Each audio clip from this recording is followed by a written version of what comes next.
The Dane and Derek Show is an uncensored, unfiltered podcast. Content warnings can be found in the episode description.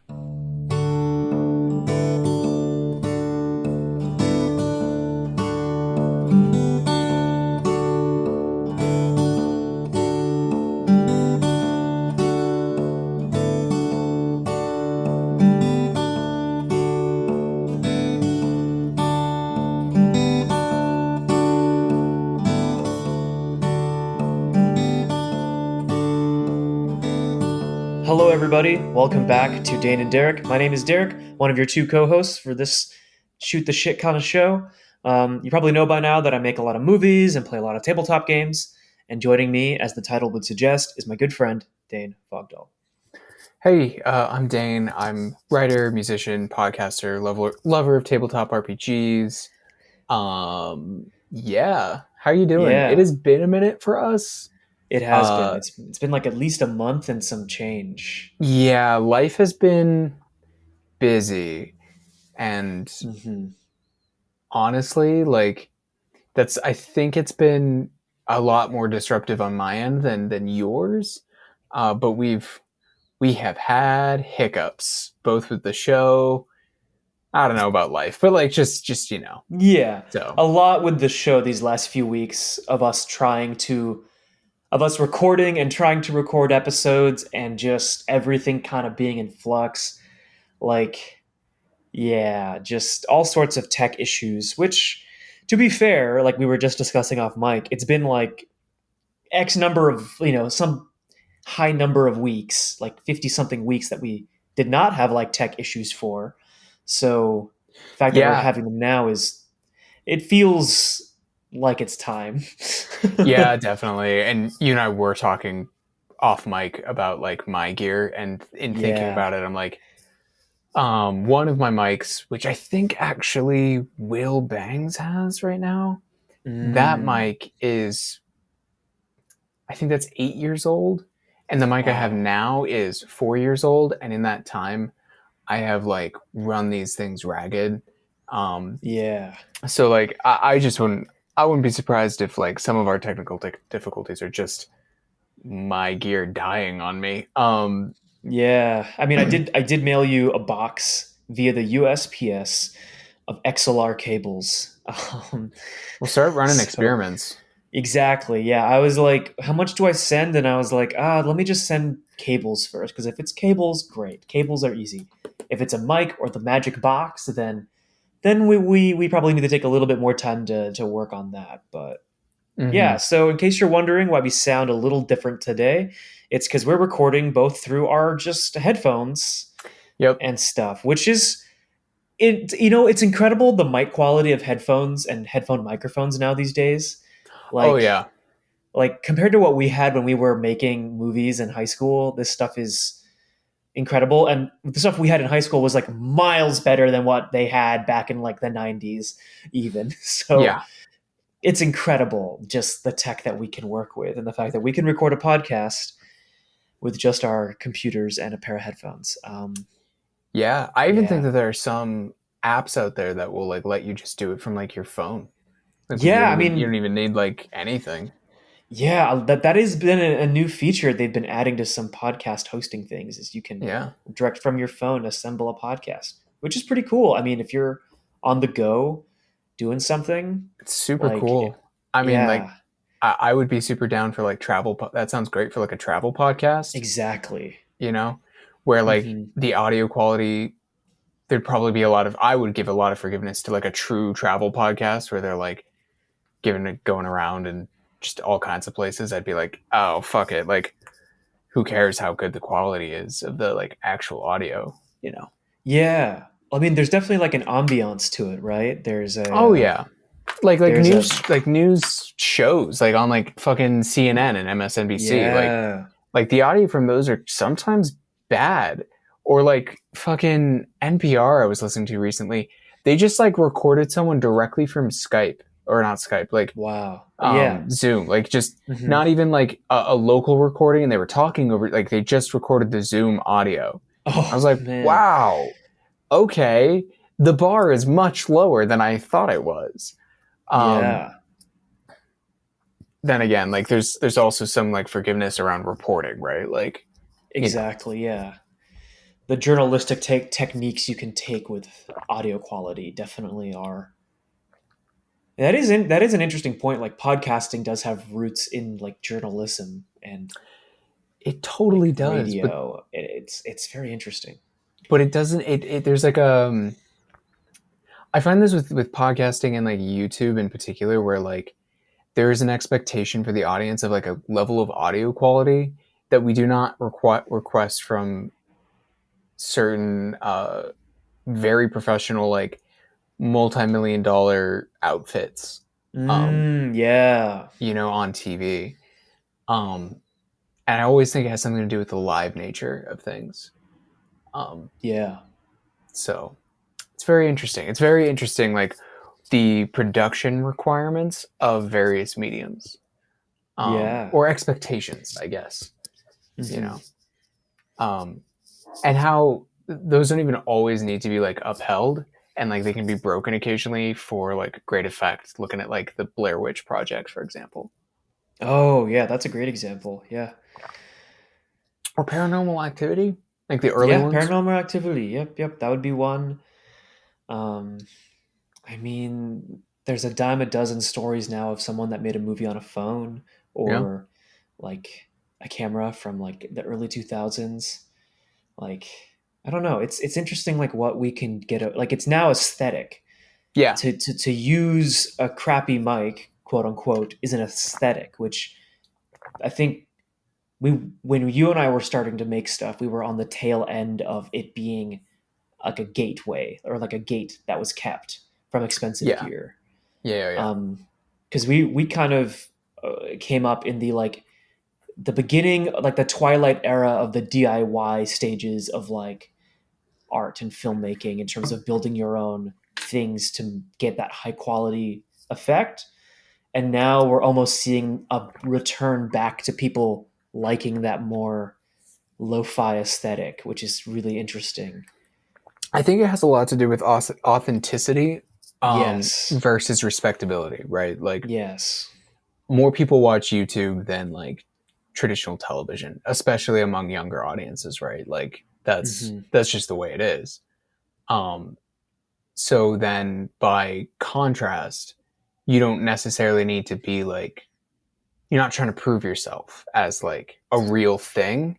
So then it comes down to like authenticity, and sometimes high production quality is part of your authentic deal and other times it's not, Yeah. um like especially amongst like the I am not super versed in this, but a lot of influence people like on their Instagram influencers and like Yeah. TikTok authenticity and all that stuff. It's so different. Hmm. And frankly, I don't even know if I like try and personally I don't really try and keep up with it much at Yeah. all. Yeah. I mean, it's easy to kind of fall into it's just like too much to consume. It's kind of like the Netflix problem of just there's too many shows to like consume all at once. Yeah. Um, I find that it's funny that we're talking about like like we my boss at work teaches a class. He used to be a professor of film, and now at where I work, he teaches people about this particular class that he's done several lectures on, which is the aesthetics of authenticity. Mm, And we talk a lot about that with the kind of digital media we make at work. And I think that like all like this is it's very funny that we're getting into this topic because I think that was something that like like inherently right like this podcast of us just talking right like because we're not it's not exactly a phone call right yeah. it's it's a setup call that we have that mimics a phone call. And because if we were just to actually record our own phone calls, we'd have to like do it with like neither of us knowing for it to be truly whatever, like truly natural versus when we, go on mic and start talking, right? Yeah. And that's like a super interesting thing. I don't know, like I mean, it's honestly part of the reason why I stopped doing so much editing of the show. Actually, I stopped cutting out so much. Um, I started just like leaving in a lot of things, and only really cutting out big goofs. uh, Yeah. Yeah, yeah. Like when and my dogs kind of lose their mind, like really yeah, lose or their when mind. we say things like, "Oh, can you please cut that out as a joke?" I do cut those out. Yeah. I don't Yeah, leave yeah. it in like seems to be the meme trend these days to leave those things in. I do cut them out because yeah, if we say we should cut it out, we should cut it out. It's kind of the joke has been a, a dead horse beaten. That came out backwards. Yeah, Um, yeah, yeah. No, I get you. I get you. And like I'm thinking about that with like my own shows that I've done.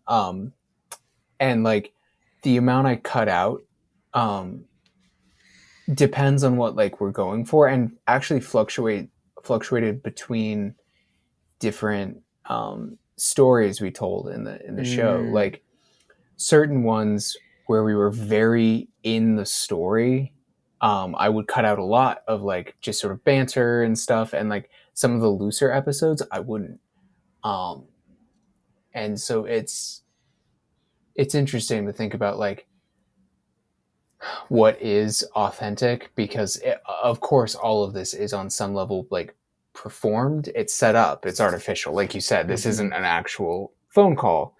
Um, it's sort of based on that and tries to capture it, but it's like yeah, and I don't really mean that in like a bad way of like, oh, it's artificial. Like, well, yeah, that's what a show is. It's Exactly. artificial. Yeah. It's set up. Like I'm thinking about like the Game Grumps.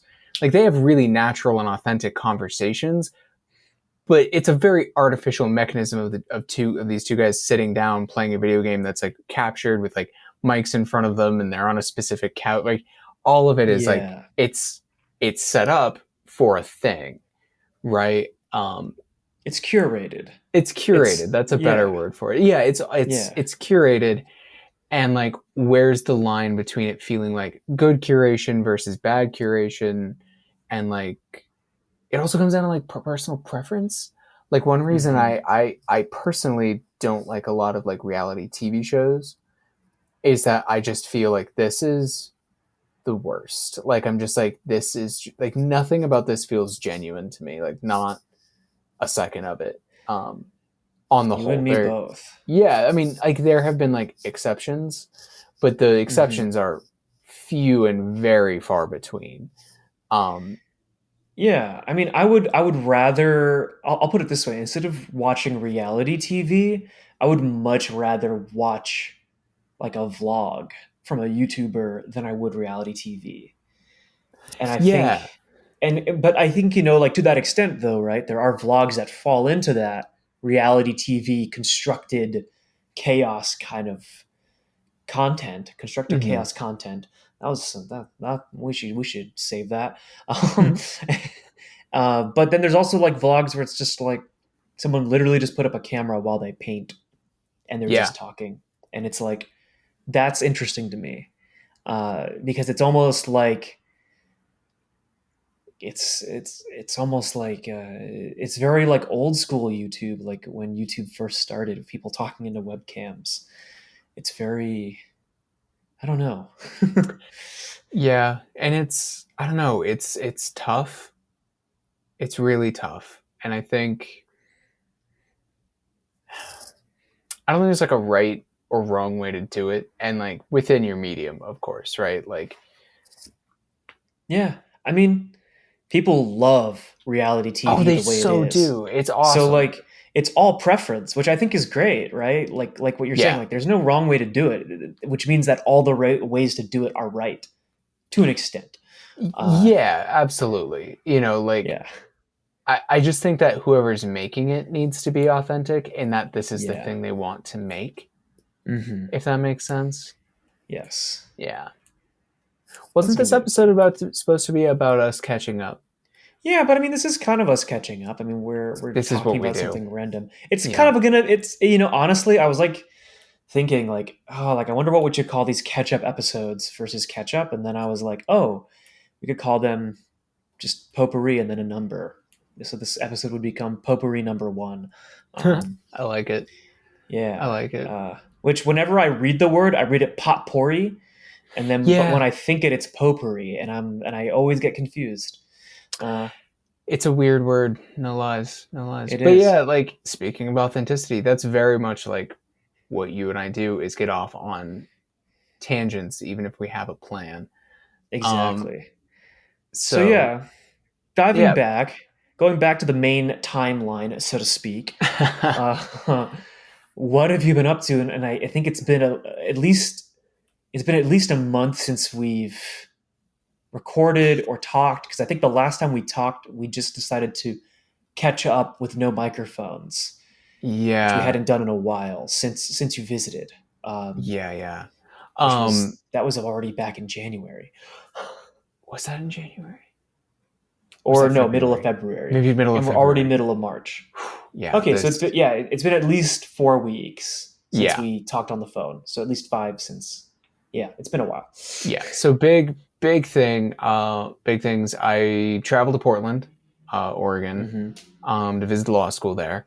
Uh, Great school, super cool. But I did end up settling on, or I keep saying settling, and people like I realize I use the word settling a little differently than a lot of people do, which is like when I say settling, they hear like, oh, you kind of like pit, like You gave up. you gave up on, You've hung up the like cape. you're taking the lesser thing. When I say settled on, I mean more like the like water settling and like all the silt floats down to the bottom and you get like, Yeah, peace, I have settled and I've like right. found clarity. um I have picked CU as the Nice. law school Congrats. I'm planning to go to. Yeah, Congratulations. thanks. It's CU has a great law program. They do. They have great law program. School's great in general. Lots of great connections, both in and around here and even out of the country. So, kind of ticked all the boxes, and it ended up making like financial sense, and it's still close to like my family and friends and community I have here. So like, um, it just ended up being like the thing to do. I will say part of the reason we have not gotten to like sit down and record lately has been because of said big decision and like transition and stuff going on. So there's that, um, and oh, I had like a little bit that I was going to go on about that for a second, and I kind of lost it. Dang. Oh, well, Um, yeah. Oh well. I mean, yeah, hey, if it Potpourri. comes back, just interrupt me. Yeah, potpourri. Potpourri Potpourri for the potpourri. for the potpourri. Uh, Um, but yeah, man. it was definitely this like weird decision to make because I ended up having to like sort of fight my own brain, uh, be- Hmm. because it is categorically easier to stay here than to move across the country. Like that's just like a true fact. Um, and so like I kind of had to grapple with like a feeling that I'd like sort of generated in myself that like somehow, some way, just because it was easy meant it was the wrong decision. Um, Mm. because like culturally we build up that um, like that any amount of like easiness or like straightforward notions are inherently bad or not as good Right, because we should as be fighting something. for more Yes, capitalism. yes, or very much like the like nothing good, uh nothing worthwhile is easy or something, like those like Hmm. adages of like the Yeah. good thing is hard, and like there's not it's not like there's nothing to it, like sometimes you have to do work hard at stuff, and like that's not untrue, but I did somewhere get it in my brain that like just because that was inherently like a bad thing and like was something I should sort of cut out, like if that makes sense. Yeah. It No, was I get really you. strange. It was a really strange experience. Yeah, well, I mean, we've been conditioned our whole lives to think that we need to push and push and push and not accept any of these things that might just fall into our lap because we pushed. You know, like I think it's like it's very much a difficult thing in that regard. And um, I don't know, like yeah, everything in moderation. To like yes, if you keep taking the path of least resistance, maybe at a certain point that's not a good thing for you. But maybe at this time it is a good thing for you. It really depends, right? Um, Yeah. Especially like because the decision, when I was making the decision, it wasn't really about like I was thinking about what are my reasons to stay here, and I was like, oh yeah, because like my siblings are here and my friends are here, and the school's really good, and it fits all these boxes, and it doesn't close off any options for me that like yeah, Lewis and Clark would, hmm unfortunately. But like, and thinking about that, I'm like, that's not about the fact that it's easier. It just happens to be the easier one, you know. correct. Yeah, So yeah, I don't know. It was a strange feeling, but um, and even as we're talking about it now, like I can still kind of feel it. Like you're talking about how it's like trained into us, like ingrained. Like I can still feel that. yeah. It's funny. No, yeah, it's funny and it's awful. Oh yeah, yeah, yeah. By you know, funny, I mean like it's like, ooh. yeah, it's yeah. Um yeah, I mean like, speaking of like path of least resistance, right? Like I think a lot about that in terms of film these days, Mhm. because film is often talked about as if it's this great struggle to climb Mount Everest.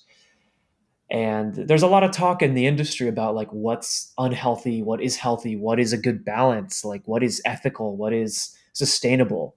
Because so many people get into this business and by like 30, they're basically have destroyed their bodies and can't work anymore in this business. Mm. So how do you subsist when the industry is, telling you that the hard way is the highway? Um, And the only way. and the only way, when in reality there are ways to do it sustainably and there are ways to make it easier and better for people. And I think about that a lot because like when I'm on set I want to make sure that I'm taking care of the people I work with because I would like to work with them again. I would like to Yeah. not break my friends. And like I think about the last two films I've made, which um like as we talked, I have like Synagogue is playing in Oregon, and hopefully it'll be playing other places. I think it might be playing in Sacramento. I found out.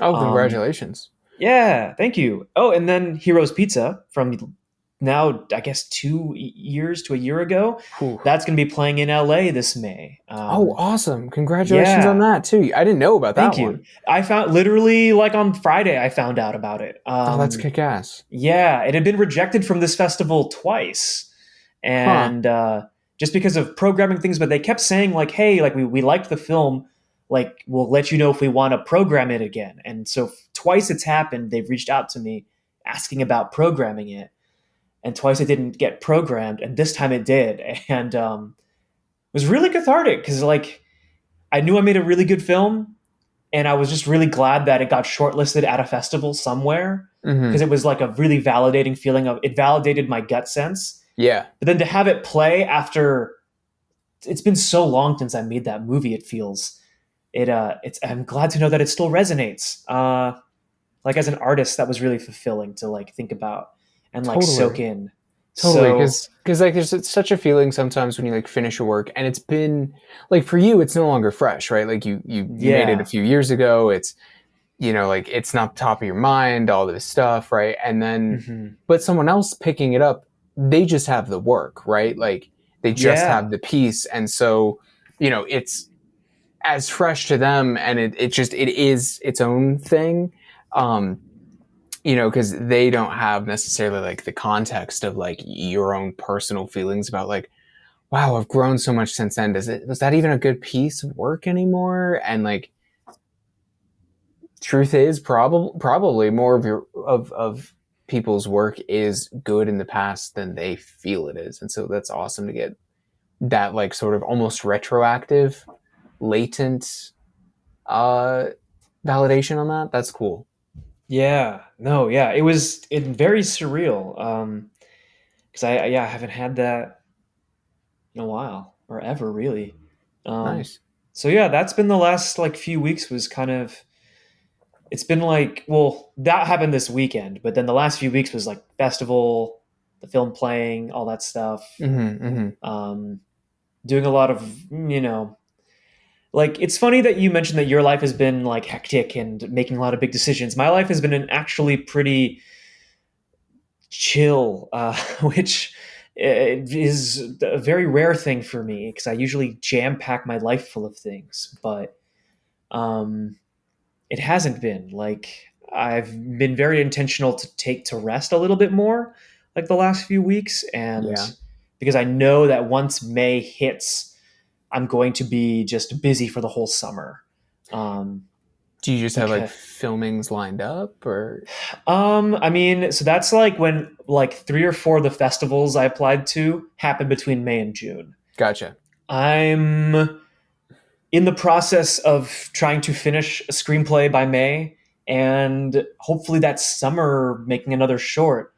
So it's like there's like a lot of things that are slowly starting to ramp, Yeah. and I'm kind of honestly just letting myself cruise a little easier and making sure I prepare myself and my body for it because it's going to be a lot, and I want to make sure I'm well rested. So No, I yeah, totally, I've totally get that. so yeah, it's a lot of things that are going to hit and are going to happen, and oh, and that was the other thing. I need to get a new car sometime this summer. Yes, you do. Yeah, my car made funny noises this weekend, and the funny noises haven't gone away. And let's just say the list I've corralled has greatly expanded in the last few days as well. Um, uh, I, so I believe it. yeah, I believe it's it. it's sooner than later. I'm going to be perusing dealerships and test driving cars. So hopefully we'll get to hear about that later. Fingers crossed Um, for you there. thank you. Yeah, I see. I need to get into that mode of like relaxing because I was doing Mm, this thing when I was like still in like the midst of like not sure what I was gonna do school wise. Like I started like saying yes to every friend and every family member about everything. yeah, Because I was just scared. I was like, oh, who knows, like how long it'll be gap wise between like the next times I see them and all of this stuff. And like I was like, and I'm kind of at the end of all the yeses I said this week. Like this week is like the last batch of them basically, and I'm sitting here like that was a bad choice. That was like maybe if I'd made a different decision, I would have felt like that was a good choice. But like I'm sitting here like no, that was a bad choice. Like okay, like I'm feeling it. Like and in the same hand, I've been working really hard to kind of cull and cut through all of the sort of like projects I have sitting on the side that I've been you and I have talked about this that like my job for so long now has been very empty hmm and in that way like I have needed to like fill it in with other things to just sort of like keep my sanity and now I am at a point where I'm like that is not going to fly much longer so I need to finish some stuff. I need to like reassess some things. Like, can I really do this? Is this important to me? Like, and then the hardest part for me, of course, is after something goes empty, I don't say yes to something new. Um, yeah, and also still doing my best to enjoy these things while I have them. Like the one thing that I kind of know at this moment is like when school starts, I really don't know how much D&D or broadly like tabletop RPGs I get to play. Um, yeah, and so like really making the most of the games I'm in right now or running right now and enjoying that and enjoying the people. Um, and kind of figuring out like, well, how do I stay connected with these people when that time comes? So, but yeah, it's been fun and crazy and good and way too much. But here we are. yeah. I Yeah. mean, definitely, I'm sure you've already done it. Just book some time on your own calendar and call it unequivocal time or unmovable time or something like that. And just hold yourself to doing absolutely nothing or having no structure to whatever you do that day. Yeah. Um, that is something I've found. Having no structure to a day where I've nothing planned versus planning to do nothing on a day is of two very different energies, Yep. and I like them both, and I think they both serve very different needs. Absolutely. No doubt about it. Um, Yeah, yeah. And so it's been interesting. It's been an interesting experience to like see what kind of saying yes to everything feels like because I never do that. Um, yeah. Welcome to the club. yeah. Well, I mean, I say yes to every like project. I don't say yes to every like social engagement. Um, Yes, yes, and and yes. Welcome to that club. yeah. And coming away from it, like it was kind of nice to be like, oh no, I was right. I am not a heavily social person. Like, um, in like a true sense of like introvert of like I gain energy from like being alone and like resting and recovering. That is very true. As Hmm. much as like I was just experiencing this thing of like every social engagement I went to, I was like, this feels great. This is like a fun time. It's been so good to see this person. I love doing this. And then the moment it ended, I was like, oh God, I'm so tired. And then I'd go to the Yeah. next one and I'd be like, oh, this is awesome. I'm having a good time. I love this person. This is great. And then I get out and I'm like, I'm even more tired. Like, and Hmm. some like one, I think it was Saturday or something. I did basically everything with Gracie. Gracie is like an actual extrovert. And like this thing kept happening where like, in those like gaps afterwards, she would continue to ramp up and I would start crashing more. Um, so I was like, okay, it's good that I know myself. Um, but anyways, Yeah, I mean, sometimes you got to push those limits, but it's like I always say, everything in moderation. But I'm oh glad that yeah, are I'm coming on the tail end of it because I yeah, I say mean the it's tail end of it. It's more like the back third, like it's been like 3 weeks of this and like this is the last one. And I'm like looking at my schedule next week and it's like empty right now. And as opposed to like I have an engagement every night this week, which is different. But mm, that aside, I think we're at time. Happy potpourri. happy potpourri. Yeah. Alrighty, folks. Well, with that, you can follow the show at Dane and Derek everywhere, and you can see what movies I'm making on my website, derekaiello.com. You can find my writing at danewrites.com. There's a link to the Substack, which is where you can find just sort of like a selection of my writing. I try and update it weekly. There's a link out to my podcast, my music, and my Twitter, though I probably need to take my Twitter off. I don't do anything there. Um, but, you know, regardless. Yeah. No tweeting from this gentleman. There's just no social media for me, really. I've never found one that I like Mm, where I don't like doing it. So yeah. yeah, I mean, I don't blame you. I don't blame me Well, either. yeah. I blame the social media. The Yeah, me social too. media. Them social medias. Yeah. No, Well, with that, everybody, thanks for hanging out with us this week on your favorite podcasting app. we'll catch you later.